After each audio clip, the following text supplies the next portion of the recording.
saya memiliki harapan yang sangat tinggi. InsyaAllah Indonesia, sepanjang apapun kegelapan, sepanjang apapun kegelapan kezaliman, sepanjang apapun kehilangan keadilan, InsyaAllah akan datang satu saat terbitnya matahari adil. Dan InsyaAllah Indonesia akan menjadi negara Al-Quran. Saya bisa meyakinkan gitu karena saya telah merasakan bagaimana di Turki. Turki negara sekuler yang ratusan tahun serangi Islam, ratusan tahun menabaikan Islam, tidak boleh kumandangkan azan dalam bahasa Arab, tidak boleh ada rumah tahfiz, tidak boleh ada pesantren, tidak boleh belajar agama, tidak diberikan anak-anak kita bisa belajar dengan sendirinya Al-Quran. Semuanya dilarang dengan keras, bahkan terancam orang-orang yang melanggar aturan itu.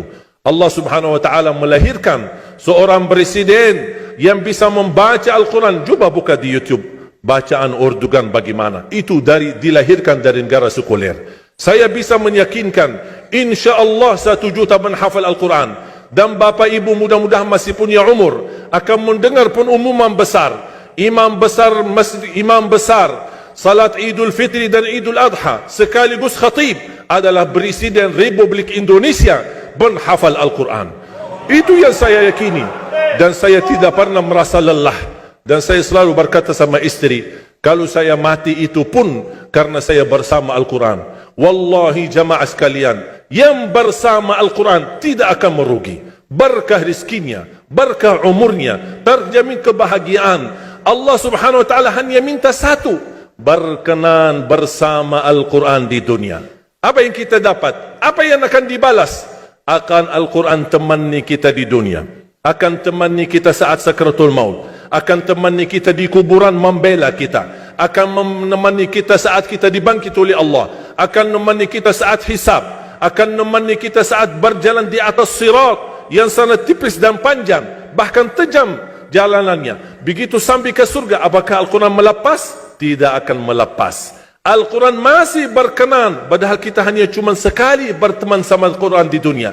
Dia begitu luar biasa panjangnya bertemanan sama kita sampai ke surga, bahkan akan temani kita masuk surga. Sebagaimana bersabda Rasulullah SAW, yuqalu liqari'il Quran, ahlul Quran di dunia yang kesibukannya baca, kesibukannya hafal, tidak membuangkan waktu sia-sia, selalu bersama Al-Quran. Allah suruh dia, bacalah dalam surgamu, naik derajatmu. Baca, naik lagi, tambah lagi baca, naik lagi. Sampai di posisi mana pun anda berhenti baca, disitulah posisimu di dalam surga. Bagaimana kata Siti Aisyah di riwayat Imam Muslim, jumlah tingkatan-tingkatan dalam surga Allah sesuai jumlah ayat Al-Quran. Oleh karena itu tidak ada yang lebih tinggi di dalam surga Allah daripada Ahlul Quran. Cukuplah bahagia Ahlul Quran ketika di hari kiamat dipanggil, semua manusia dibangkitkan oleh Allah. Malaikat memberikan pengumuman, mana Ahlul Quran? Berdiri, rapat, berdekatan. Mereka maju, mau bawa kami ke mana? Kalian terpilih menjadi orang yang terdekat sama Allah. Karena Ahlul Quran adalah keluarga Allah subhanahu wa ta'ala.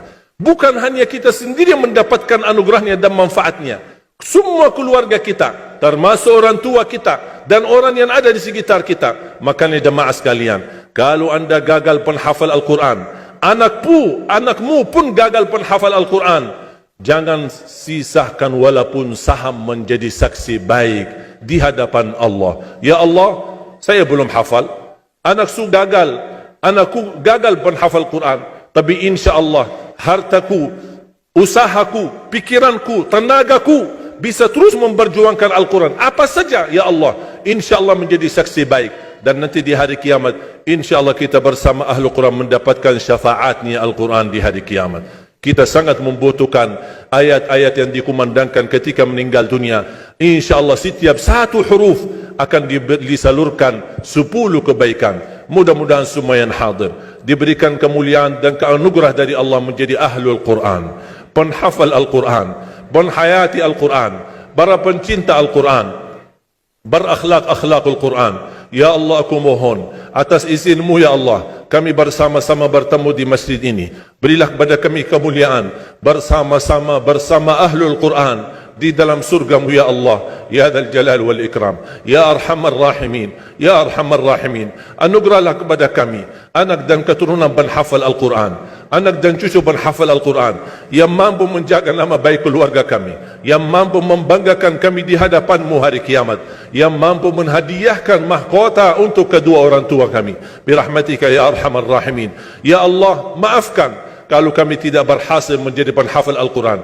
Tapi ya Allah, kami kurbankan nyawa kami, harta kami, usia kami, tenaga kami, pemikiran kami, ilmu kami untuk Al-Quran, agar Indonesia ke depan menjadi negara Al-Quran, agar Indonesia menjadi contoh terbaik untuk mata dunia, agar bisa kita melahirkan. Karena saya meyakinkan ya Allah, dan kami semua meyakinkan, terjamin masa depan Indonesia baldatun tayyibatun wa rabbun ghafur kalau selalu bersama Al-Quran. اغفر لنا ولوالدينا ولجميع المسلمين والمسلمات والمؤمنين والمؤمنات الأحياء منهم والأموات. ربنا آتنا في الدنيا حسنة وفي الآخرة حسنة وقنا عذاب النار.